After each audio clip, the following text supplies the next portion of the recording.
Oke, kita mulai saja ya. Suara saya sudah terdengar? Terdengar, Bu. Terdengar, Bu. Oke, bismillahirrahmanirrahim. Assalamualaikum warahmatullahi wabarakatuh. Selamat sore semuanya ya. Kita mulai saja perkuliahan pada hari ini. Perkuliahan analisis kependudukan demografi dan ketenagakerjaan ya.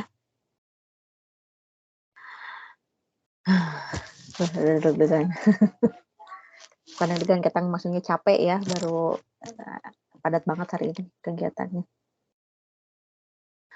Oke, hari ini kita akan melanjutkan pembahasan. Saya mau tanya dulu, kalau yang minggu terakhir tuh study-nya tuh udah saya bukain apa belum sih di tugas terakhir kita tuh? Belum ya kayaknya ya? Atau udah? Belum, Bu. Belum, Bu. Belum, Bu. Oke. Jadi nanti setelah ini saya akan bukakan di pertemuan ke-6 aja ya, tolong di-upload ya. Itu kan tugasnya 2, ada kelompok sama individu ya?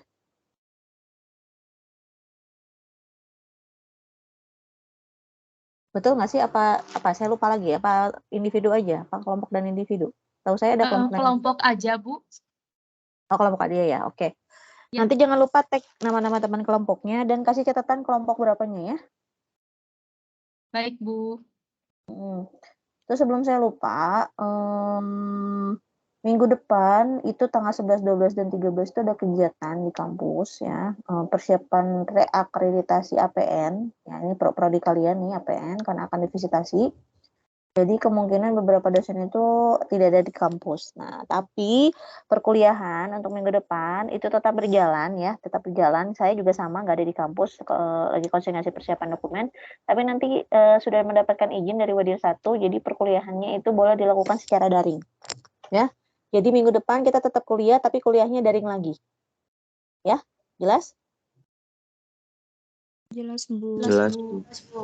Jadi minggu depan kita kuliahnya daring lagi. Jadi mungkin kita ketemu lagi luringnya setelah UTS ya. Ini udah dapat izin kok dari Wadir 1. Untuk dosen-dosen yang ada kegiatan minggu depan itu boleh untuk daring penggantinya karena susah lagi untuk dapat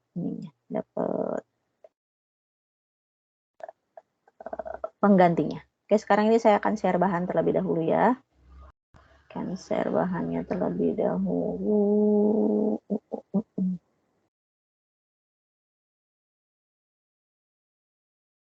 Oke, ini udah kelihatan belum?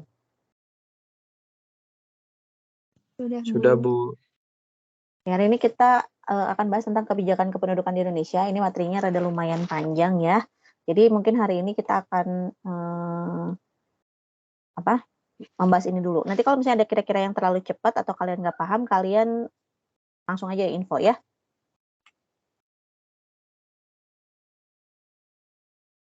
Oke. Nah, undang-undang dari tahun, oh maaf, ini typo ya. Saya dituntut lagi, bukan 1954 ya, tapi 1945. Ya.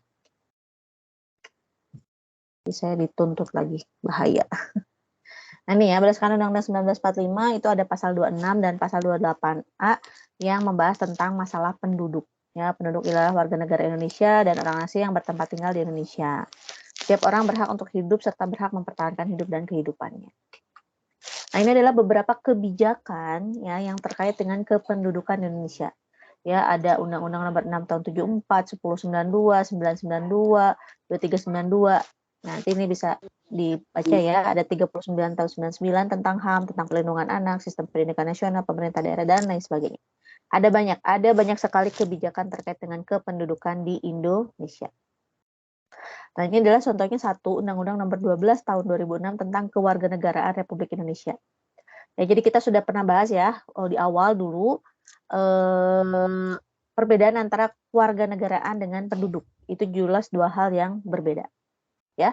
Asas yang dianut dalam undang-undang ini adalah ada asas ius sanguinis atau law of the blood dan asas ius soli ya, law of the soil ya. Kalau sanguinis ini adalah asas yang menentukan kewarganegaraan itu berdasarkan keturunan, bukan berdasarkan negara tempat kelahiran. Sedangkan ius soli ini asas yang menentukan kewarganegaraan seseorang berdasarkan negara tempat kelahiran yang diberlakukan terbatas bagi anak-anak yang sesuai dengan ketentuan ini.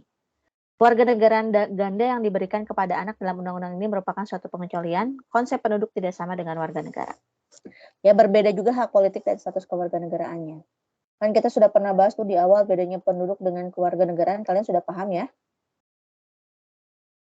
Sudah paham ya? Sudah, Bu. Paham? Oke. Kemudian tadi ada yang menerapkan asas sanguinis untuk kewarganegaraan ini berdasarkan darah ya, jadi keturunan. Ada juga yang menetapkan berdasarkan ius soli. Ius soli itu berdasarkan tempat dilahirkan suatu anak tersebut gitu ya. Nah, Indonesia sendiri menurut kalian menggunakan sanguinis atau ius soli?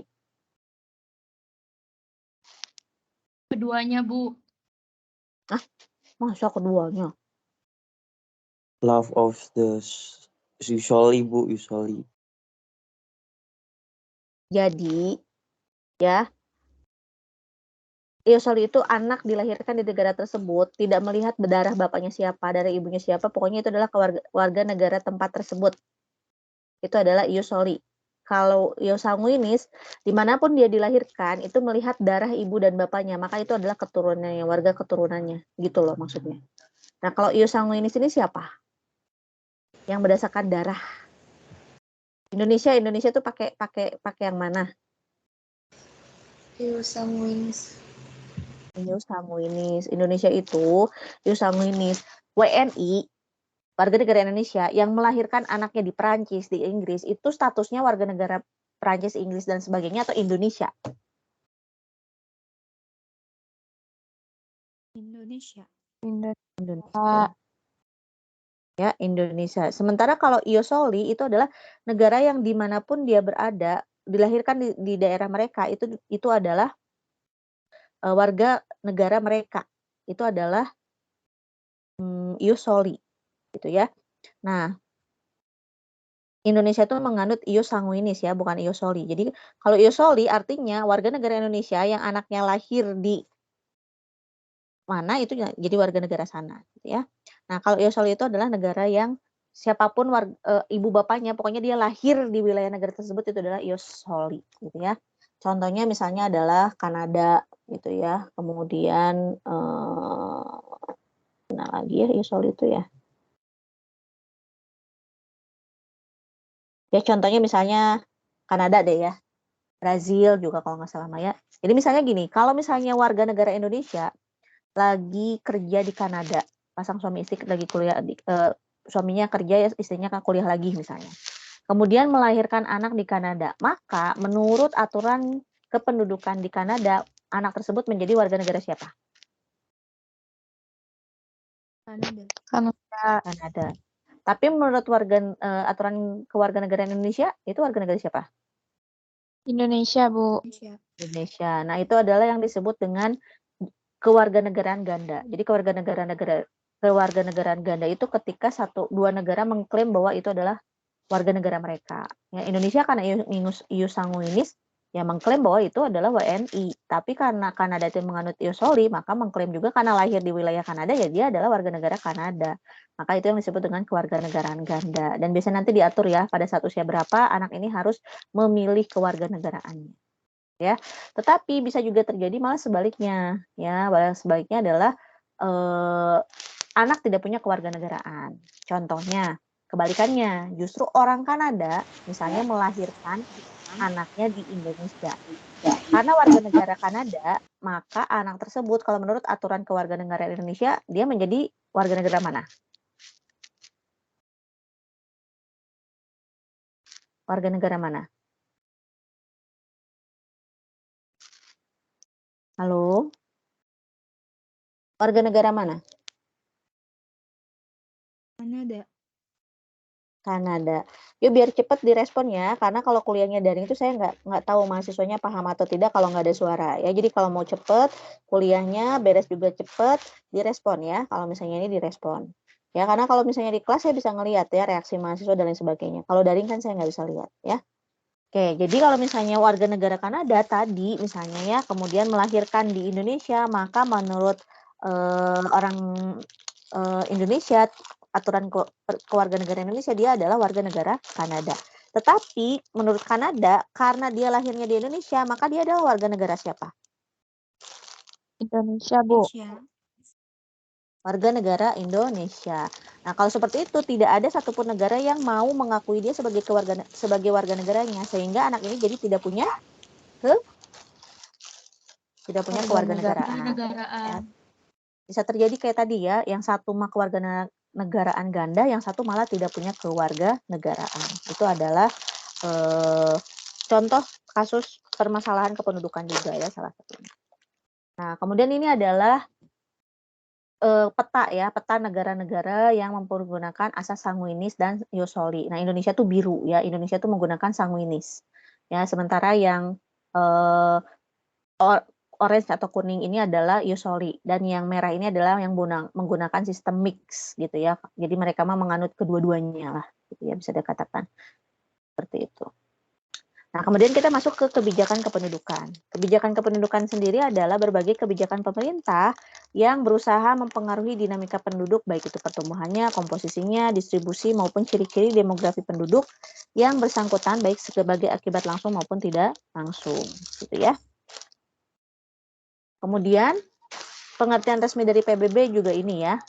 Kebijakan pendudukan itu adalah langkah-langkah yang membantu tercapainya tujuan-tujuan ekonomi, sosial, demografis, dan tujuan-tujuan umum yang lain dengan cara mempengaruhi variabel-variabel demografi yang utama, yaitu besar dan pertumbuhan penduduk serta perubahan dan ciri-ciri demografinya. Itu ya. Nah, kemudian ada pengelompokan kebijakan, macam kebijakan, dan program kependudukan. Pengelompokan kebijakan sendiri ada yang programnya itu pronatal dan antinatal, ya. Kemudian macam kebijakannya sendiri ada yang bersifat nasional maupun sektoral, dan program kependudukannya sendiri macam-macamnya, ada keluarga berencana, transmigrasi, dan lain sebagainya.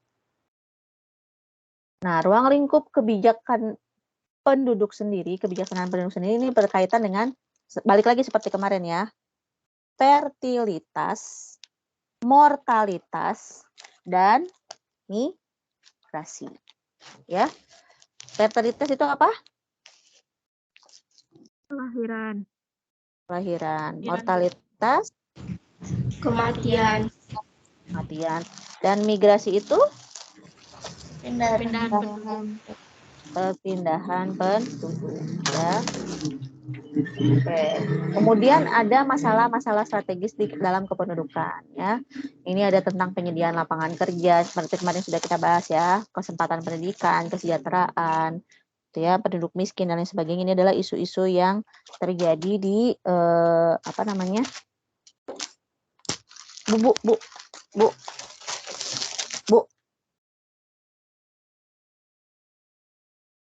Isu-isu kependudukan yang terjadi di Indonesia, gitu ya.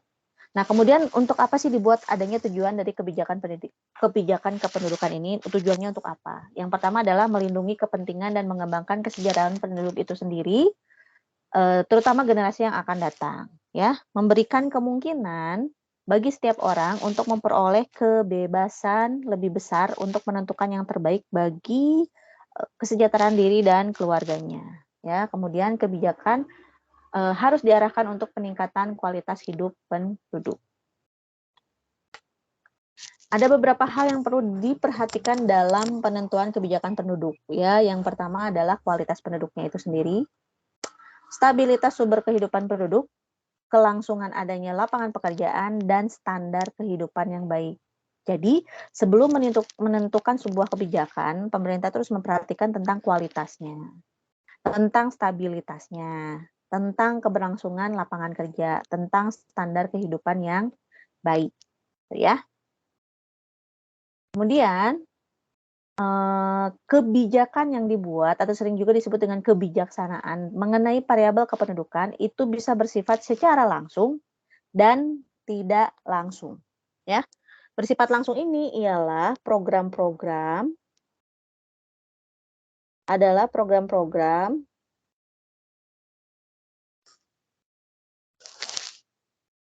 yang berhubungan secara langsung, yang sangat berpengaruh terhadap apa istilahnya tuh angka kelahiran dan angka kelahiran dan kematian. Contohnya misalnya seperti KB gitu ya, karena itu sangat berpengaruh langsung ke jumlah. Tetapi kalau kebijakan tidak langsung ini kebijakan yang bersifat tidak langsung ya, tetapi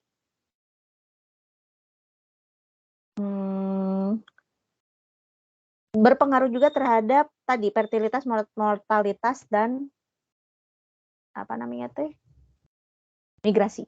Ya, misalnya ketentuan pencabutan subsidi kepada keluarga yang anaknya lebih dari 2 misalnya ya.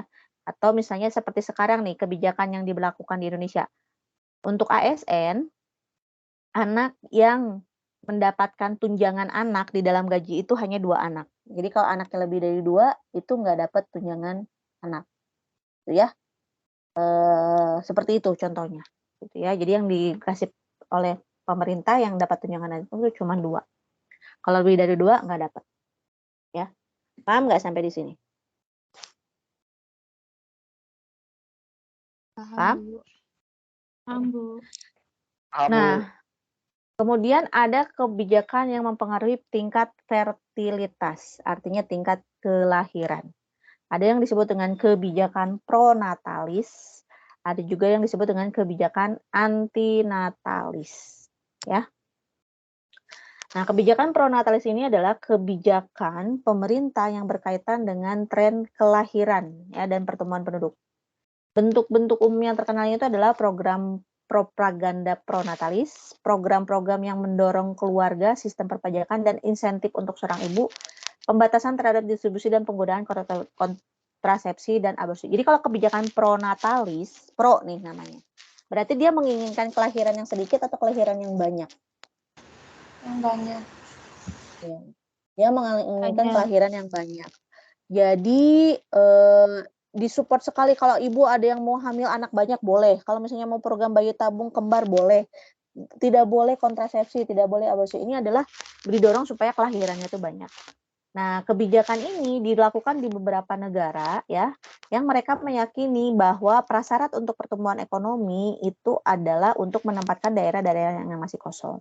Nah, biasanya negara-negara yang masih kekurangan penduduk ya, itu menerapkan kebijakan pronatalis. Artinya kalau bisa orang yang lahir itu banyak supaya nggak penuh, supaya nggak kosong, supaya banyak orang di situ. Nah, Indonesia menurut kalian menerapkan kebijakan pronatalis atau antinatalis? Antinatalis. Antinatalis. Kenapa anti? Karena sudah ada banyak kelahiran di Indonesia. Betul. Bukan banyak kelahiran Indonesia. Apa jawabannya? Kenapa antinatalis? Karena pertumbuhan kelahiran di Indonesia tinggi. Selain itu, selain sebelum pertumbuhan apa? Karena apa? Karena Indonesia gimana penduduknya? Jumlah penduduknya gimana? Padat. Jumlah penduduk. Iya, jumlah penduduknya itu sudah sangat banyak. Indonesia itu penduduk dengan peringkat keempat terpadat di dunia. Jadi Indonesia itu udah padat, udah bukan lagi kosong tapi justru kelebihan. Ya, jadi maka Indonesia menerapkan kebijakan antinatalis, bukan pronatalis. Ya. Nah, kebijakan antinatalis ini contohnya adalah program keluarga berencana, ya, ataupun melalui pendekatan non keluarga berencana. Nah, ini contohnya, kalau program keluarga berencana ini banyak lah ya dengan penyuluhan, kemudian informasi tentang kontrasepsi, bagaimana caranya merencanakan kehamilan, diupayakan supaya anak itu sebaiknya 2 saja dan lain sebagainya. Itu adalah kebijakan antinatalis dengan program keluarga berencana. Kemudian juga ada pendekatan non keluarga berencana, ya. Pendekatan non keluarga berencana ini diarahkan untuk menurunkan fertilitas dengan menyadarkan ya keluarga bahwa kalau misalnya keluarga itu besar nanti akan repot ngurus anaknya, nanti sekolahnya bayarnya mahal. Jadi kayak disadarkan nih kalau resikonya anak banyak tuh gini loh, nanti kesehatannya belum tentu terjaga, nanti anak-anaknya nggak terperhatikan dan lain sebagainya. Itu adalah pendekatan non keluarga berencana. Paham nggak maksudnya? Paham nggak maksudnya? Paham, Bu. Paham?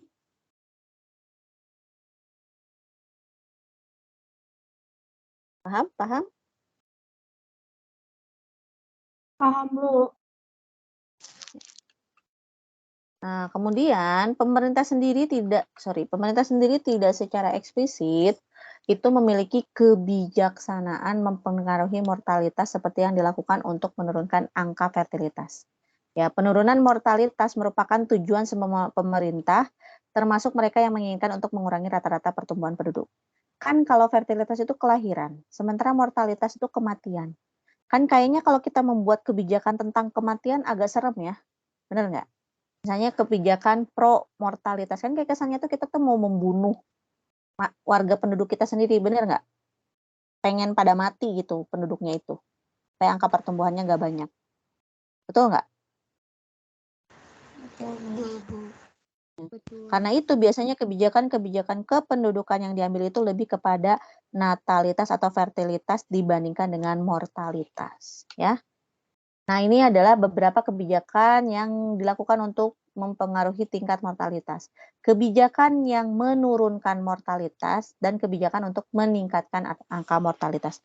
Sebenarnya ini tuh kayak dua pilihan yang sulit. Satu sisi, kebijakan menurunkan mortalitas, menurunkan kematian itu dianggap hal yang baik karena artinya angka harapan hidup seseorang itu jauh lebih bagus.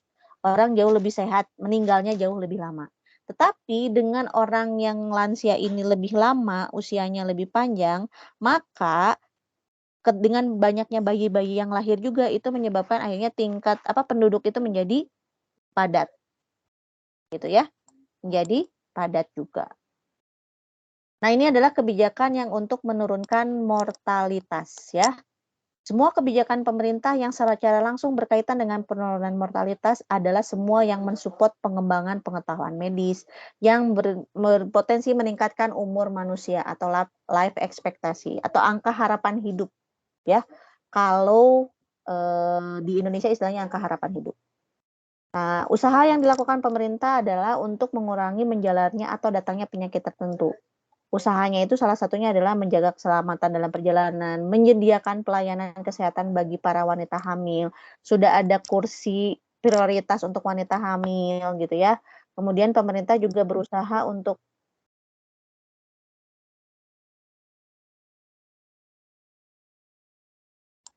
Oke, ini tadi ada ini ya. Kemudian pemerintah juga berusaha agar orang-orang tuh jangan merokok supaya hidupnya sehat, supaya ya tadi lah intinya supaya hidupnya sehat, medisnya juga pengetahuannya lebih ditingkatkan supaya orang yang angka harapan hidupnya tuh naik. Ya, kalau dulu mungkin angka harapan hidup tuh 50 tahun, 55 tahun, sekarang sudah 60 tahun, 70 tahun gitu ya. Jadi orang yang 60 tahun tuh masih sehat-sehat, orang yang 70 tahun tuh masih sehat-sehat gitu ya, istilahnya kurang lebih seperti itu. Jelas yang ini? Jelas, Bu. Kemudian ada kebijakan yang untuk meningkatkan angka mortalitas.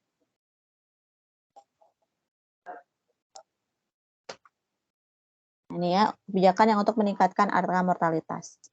Nah, kalau untuk meningkatkan angka mortalitas ini kayaknya agak janggal ya, karena bagaimanapun pemerintah tuh kayaknya nggak menghendaki angka kematian itu banyak. Yang tadi seperti saya bilang, ini kalau kebijakan itu kan kayak kesannya tuh pemerintah tuh mengharapkan masyarakatnya tuh pada meninggal gitu, betul nggak? Betul.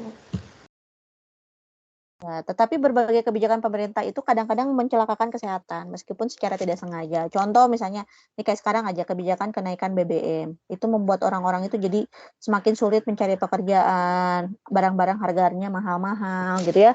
Bagi sebagian orang mungkin yang tidak tahan dengan kondisi seperti itu, mengalami depresi, kemudian bunuh diri dan lain sebagainya, itu juga bisa menyebabkan kematian ya, walaupun secara tidak langsung ya. Tetapi itu juga beberapa kebijakan dari pemerintah yang bisa menyebabkan meningkatnya angka mortalitas.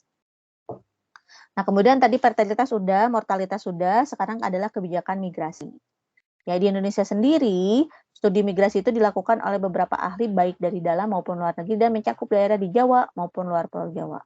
Hampir semua memusatkan perhatian pada determinan pola dan kecenderungan migrasi yang diikuti oleh usaha penyusunan kebijakan.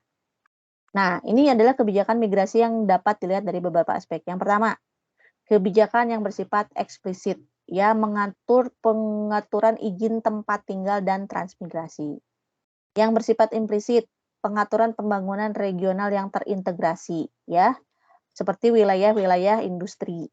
Ya, kebijakan yang bersifat restriktif, usaha atau untuk melarang atau membatasi migran yang masuk ke kota tertentu yang sudah padat ataupun yang untuk masuk ke Indonesia. Kemudian kebijakan yang restraining, ya, usaha untuk menahan agar penduduk pedesaan tidak pindah ke kota melalui penciptaan lapangan kerja di daerah asal. Kemudian ada juga yang disebut dengan kebijakan yang bersifat divisionari, ya, usaha untuk membuat daerah alternatif menjadi menarik, membuka kesempatan kerja sehingga mempengaruhi arus dan arah migran.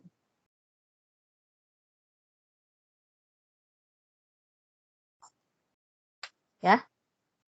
Kebijaksanaan kependudukan sendiri secara menyeluruh harus memperhitungkan hambatan dari segi politis, ekonomi, sosial, budaya, agama, dan juga dari sisi psikologi seseorang dan masyarakat dan negara-negara berkembang yang masih cenderung mendukung diterimanya banyak anak. Program-programnya itu harus beyond family planning, harus lebih diintensifkan dan diekstensifkan. Ya, jadi biasanya ketika pemerintah membuat kebijakan, contohnya seperti kebijakan KB, keluarga berencana. Di Indonesia ada yang menolak nggak?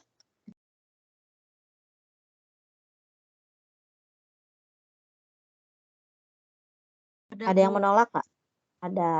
Ya, biasanya yang menolak itu karena misalnya salah satunya tidak setuju. Ya, dia mungkin masih ada apa sih namanya, prinsip bahwa banyak anak banyak rezeki. Ya, banyak anak itu adalah banyak rezeki.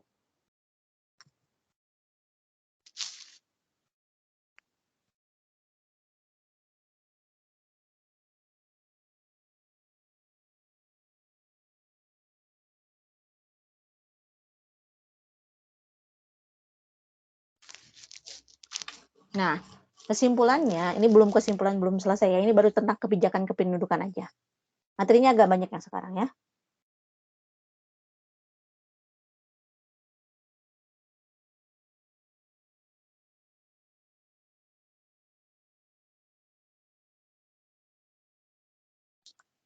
Kebijakan kependudukan adalah kebijakan yang ditujukan untuk tadi ya mempengaruhi besar komposisi distribusi penduduk.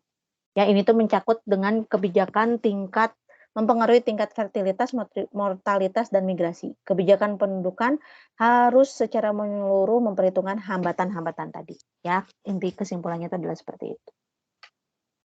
Nah, kemudian tantangannya sendiri apa untuk masalah kebijakan kependudukan itu sendiri? Ada tantangan sosial, ada tantangan ekologi, dan ada tantangan ekonomi. Intinya itu kenapa sih penduduk itu harus dikendalikan tingkat pertumbuhan? Ya, tantangan sosial itu adalah mengenai pengendalian kelahiran, penurunan tingkat kematian, perpanjangan harapan hidup, yang tadi ya angka harapan hidup, penyebaran penduduk yang serasi dan seimbang, pola urbanisasi yang lebih berimbang dan merata. Ya, ini adalah tantangan atau permasalahannya yang terjadi di lapangan. Urbanisasi itu apa? Urbanisasi itu apa? Penduduk dari desa ke kota, bukan Bu? Ya, perpindahan penduduk dari desa ke kota, ya. Kadang-kadang tidak berimbang, ya. Kebanyakan pada pengen pindah ke kotanya kemana? Ke Jakarta semuanya, gitu ya. Penyebaran penduduk tidak seimbang. Di Jawa padat, di luar Pulau Jawa sangat jarang, gitu ya. Ini adalah beberapa tantangan sosial, ya. Nah, ini ya. Luas Pulau Jawa itu hanya 7% dari seluruh wilayah Indonesia, tapi total penduduknya ada 60%. Sementara Kalimantan itu luas wilayahnya 18%, tetapi jumlah total penduduknya hanya 5%. Jomplang, Kak? Jomplang. Ya. Dengan seperti ini, berarti bisa dilihat bahwa persebaran penduduk itu masih sangat tidak merata. Ya, emang ada efeknya, Bu? Jelas ada dong. Kalau misalnya tidak merata itu efeknya tuh akan ada banyak, gitu ya. Seperti apanya nanti bisa kalian pikirkan ya. Emang apa? Kenapa gitu? Ya logikanya gini aja deh. Asumsinya kalau kita bayangkan ketika, perasaan saya pernah bilang juga ya di kelas ini ya. Ada rumah, kamarnya cuma 2, tapi dihuni oleh 20 orang. Apakah layak huni atau tidak? Tidak. Nah, itu adalah contoh sederhana ya. Rumahnya kecil, yang tinggalnya banyak, ya pasti nggak akan layak huni. Nah, ini juga sama ya. Kemudian tantangan lainnya dari segi urbanisasi ya. 92% orang Sumatera itu pada pindah tuh ke Pulau Jawa. Ya kebanyakan orang itu pada pengen berpindah ke Pulau Jawa karena ya enak di Pulau Jawa mah, nggak ada mati listrik, kerjaan segala ada, fasilitas segala ada, barang-barang murah gitu ya. Pasti orang pada pengen pindah ke Pulau Jawa. Sehingga yang tadinya udah renggang, udah kosong, bukannya ini malah tambah padat di Pulau Jawanya. Di pulau yang ditinggalkan ya malah semakin kosong, gitu ya. Kemudian ada tantangan ekologi ya. Kalau semakin banyak orang yang tinggal di suatu daerah, maka akan akses terhadap air bersih itu akan semakin berkurang. Ya, akses terhadap air bersih semakin berkurang. Makanya kalau di kota-kota ya, saya nggak tahu nih di rumah kalian. Di rumah saya sendiri airnya tuh kuning mengandung besi, jadi nggak bisa dipakai buat minum. Ada nggak di sini di kelas ini yang air di rumahnya itu masih jernih dan bisa dipakai minum? Ada nggak? Nggak ada, Bu. Nggak ada. Kebanyakan minumnya pakai apa di rumah? Air galon. Air galon ya. Nggak ada kan yang dari keran digodok terus misalnya bisa diminum, nggak ada kan? Enggak. Nggak ada. Karena kebanyakan di perkotaan itu airnya itu sudah tidak layak, hanya untuk bisa dipakai mandi, nyuci aja deh. Tapi kalau untuk makan, minum, saya juga sama di sini rumah juga sama. Untuk minum pakai air galon aqua beneran. Untuk masak pakai air isi ulang, ya karena air yang dari keran itu nggak bisa dipakai untuk makan minum, hanya untuk nyuci saja. Nah ini kan akses terhadap air bersih ini semakin berkurang. Nanti itu berpengaruh juga ke ya tadi masalah minum, ya sanitasi kebersihan dan lain sebagainya, gitu ya. Nah ini juga akses terhadap air bersih ini mah contoh aja ya, nanti bisa dilihat ya. Perkiraan di tahun 2025 itu akan seperti apa, gitu ya. Nah, kemudian ada tantangan ekonomi, ya. Tantangannya itu apa? Kalau efek hidup di kota, maka dia akan semakin banyak mengkonsumsi makanan yang produk tahan lama dan juga banyak menggunakan energi. Sedangkan lahan pertanian itu semakin rusak dan semakin sempit, serta sumber daya alam juga semakin terbatas. Ini mirip seperti teorinya siapa? Yang pernah saya sampaikan di kelas. Mirip dengan teorinya siapa?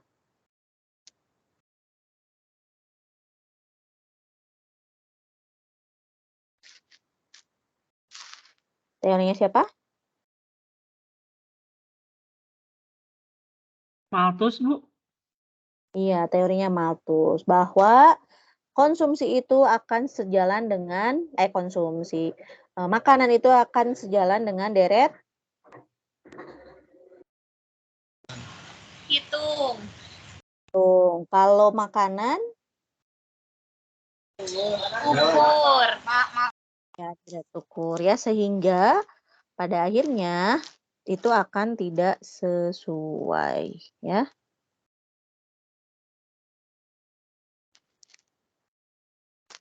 Bentar ya.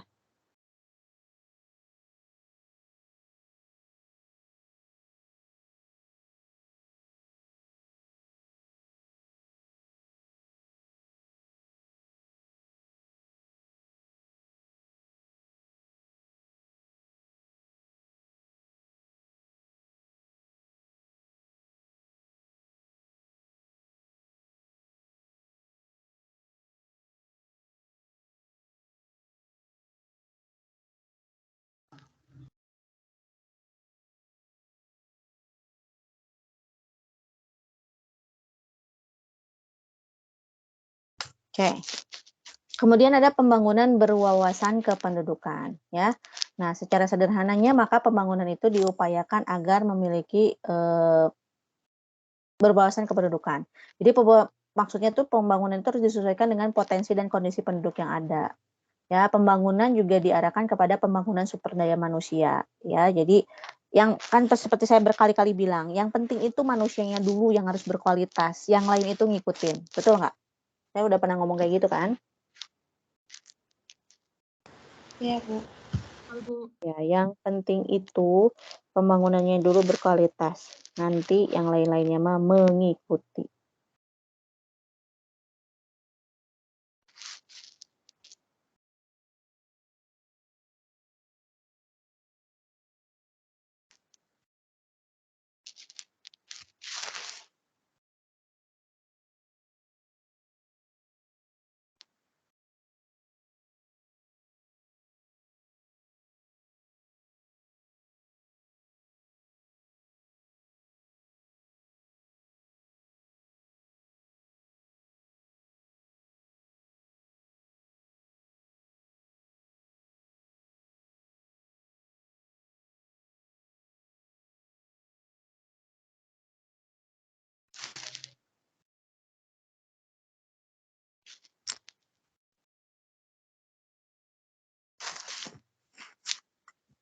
Oke, kemudian ini ada dimensi penduduk di dalam pembangunan nasional ya. Yang ini mah bisa dibaca lah yang ini ya. Silakan kalian baca dulu sedikit.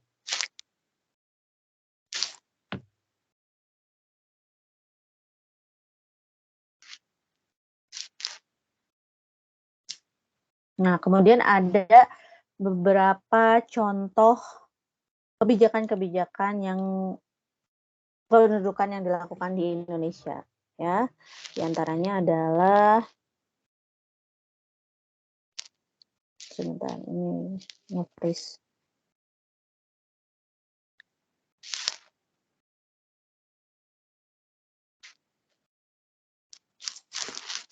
Pengendalian kelahiran, penurunan angka kematian, dan pengarahan mobilitas penduduk. Ini contohnya ada dalam pasal 11 ayat PP nomor 18, peraturan pemerintah ya, pasal 11 peraturan pemerintah nomor 87 tahun 2014 ya, tentang pengendalian kuantitas penduduk. Jadi penduduk itu harus dikendalikan jumlahnya. Kemudian ada juga tentang program keluarga berencana ya, program atau skala nasional untuk menekan angka kelahiran dan mengendalikan pertumbuhan penduduk di suatu negara. Contoh program KB, ini juga sama kebijakan pendidikan. Kemudian ada hambatannya tadi ya, pasti ada benturan tentang ada yang intinya gini lah, berbagai kebijakan yang dikeluarkan oleh pemerintah itu pasti ada yang tidak setuju. ya. Nah, ini juga sama. Undang-Undang nomor 1 tahun 74 tentang perkawinan, tentang batas usia minimal menikah, tentang calon mempelai yang belum mencapai usia berapa harus mendapatkan izin orang tua dan lain sebagainya, ya. Kemudian juga tentang pernikahan anak. Ini juga adalah salah satu kebijakan kependudukan juga, ya. Kemudian kebijakan atau larangan mengenai aborsi, ya. Ini juga berkaitan dengan kependudukan. Walaupun Indonesia itu berusaha untuk menurunkan tingkat pertumbuhan penduduk, tetapi Indonesia tetap tidak mengizinkan yang namanya aborsi, ya. Itu tidak diizinkan melakukan aborsi karena dianggap melanggar hukum, ya. Gitu. Undang-Undang Nomor 36 tahun 2009. Kemudian ada juga, nah ini, tapi sebagian orang kalau di negara-negara lainnya itu sudah menganggap bahwa aborsi itu hak asasi manusia gitu. Jadi mau aborsi mau enggak terserah dia gitu ya. Kalau di Amerika ya contohnya. Kemudian kebijakan perlindungan sosial ya, tentang jaminan sosial itu juga terkait dengan masalah kependudukan juga ya. Kemudian nah ini contohnya lah ya. Ini contoh grafiknya. Kebijakan terkait dengan tenaga kerja luar negeri gitu ya, tenaga kerja asing gitu ya, itu gimana cara aturan-aturannya. Jangan sampai tenaga kerja asing itu bisa menggeser tenaga kerja Indonesia gitu, sehingga tenaga kerja Indonesia itu tidak punya apa sih istilahnya itu, tidak punya tempat untuk bekerja di negeri sendiri misalnya gitu ya. Nah, udah ya. Tugas praktikum kalian adalah ini. Kebijakan apa yang menurut kalian sangat penting tapi kurang mendapat perhatian dari pemerintah atau bahkan belum punya kebijakan yang jelas? Ya, coba dijelaskan. Ini dibikin uraian singkat aja deh ya. Untuk yang sekarang tugasnya itu individu. Dikumpulkannya minggu depan ya, terakhir. Berarti hari Selasa. Kita online lagi ya, minggu depan Selasa. Itu saja sih. Ada pertanyaan enggak?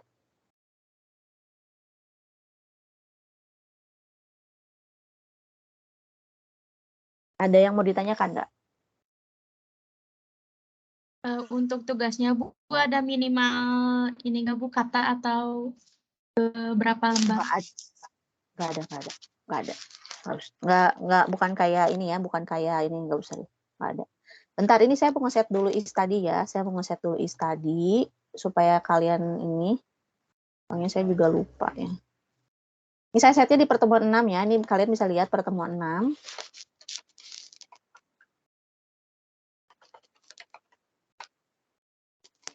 Ya.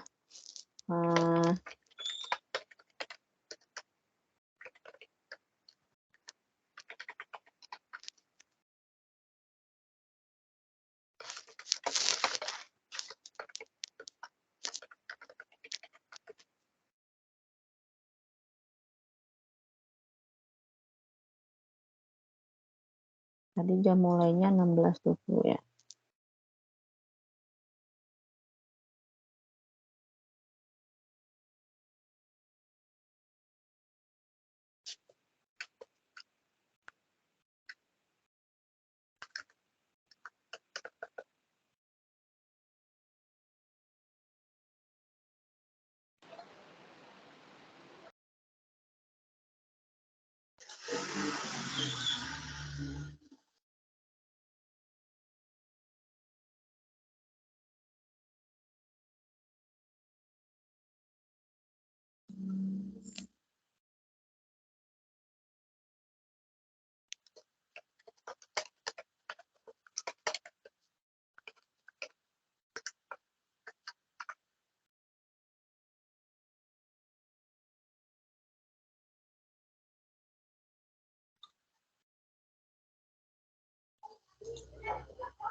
Sudah ya, ini sudah kelihatan ya, dua-duanya sudah saya set. Ini ada 2 tugas.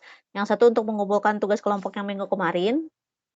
Ya, yang satu lagi untuk mengumpulkan tugas individu yang dikumpulkan nanti hari Selasa. Ini waktunya dari tanggal sekarang sampai dengan tanggal 11 tuh ya. Ini sudah kelihatan ya?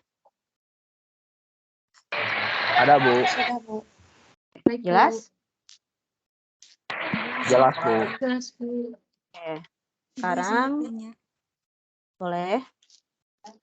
Itu yang kelompok, itu yang dikumpulnya Word sama infografis atau gimana? Atau salah satu aja? Kalau digabungin jadi PDF nggak bisa ya? Susah ya?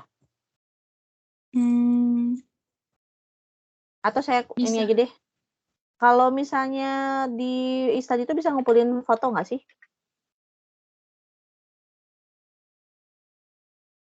Kurang Saya tahu set ya, lagi Bu. aja. Saya set lagi aja. Saya tambahin dengan infografis ya. Kalau nggak bisa bentuknya foto, tambahin aja dengan jadiin aja PDF ya. Di sini ya.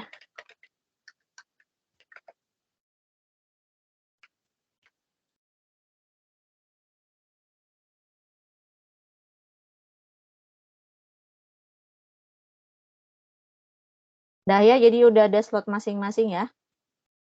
Nih. Kelompok-kelompok individu. Baik, Jelas Bu. ya? Baik, Oke. Bu. Jelas, Bu. Jelas, Bu. Oke, sekarang absen dulu ya.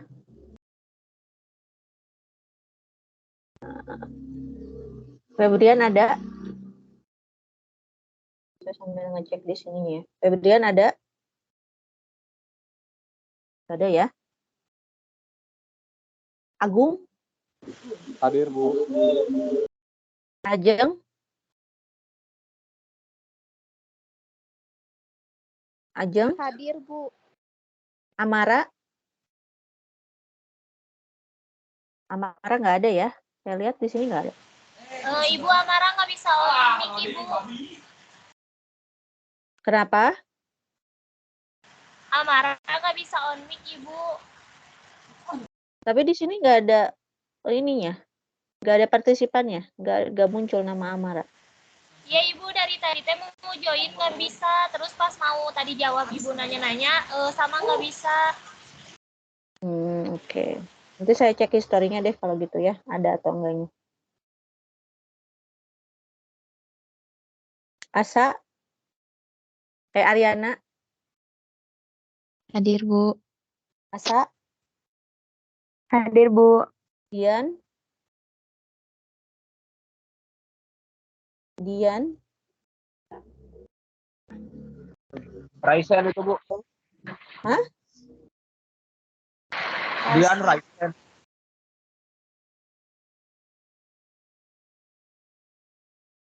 Oh iya. Diva? Hadir, Ibu. Elsa? Hadir, Bu. Fatur?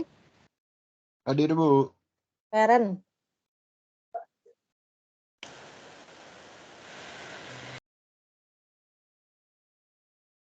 Feren?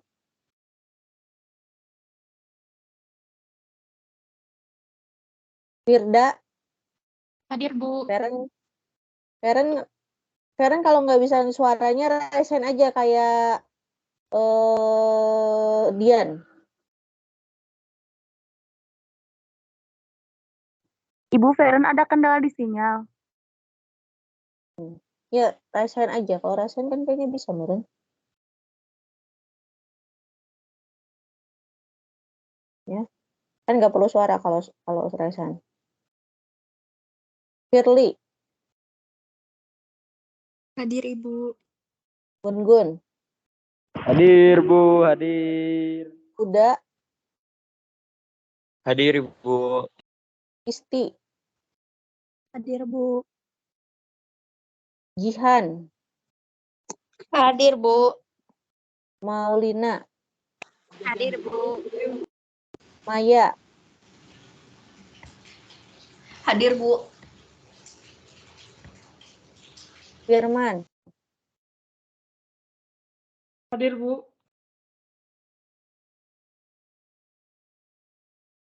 Oke. Tadi Firman sempat ngejawab sih di tengah-tengah tadi ya. Benar. Rafan, Hadir. Najwa, Hadir Ibu. Natasha, Hadir, Bu. Salma, Putri Salma, Hadir Bu. Putri Naila, Hadir, Bu. ya Ramka mah on cam ya. Ramka,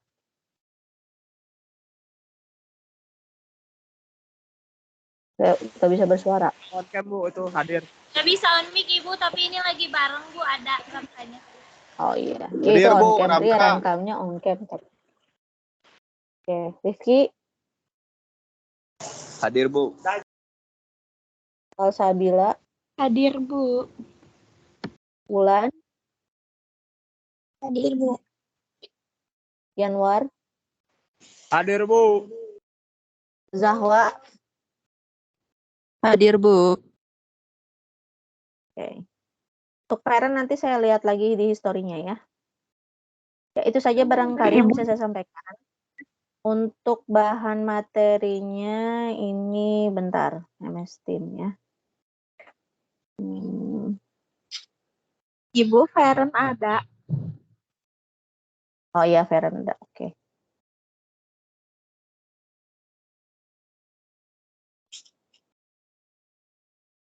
Ini belum saya rapiin ya bahan ajarnya, tapi untuk bahan kalian ini sementara saya ini di sini dulu. Nanti belum saya upload semua, nanti pokoknya sebelum UTS saya upload semuanya. Yang minggu ini aja dulu ya.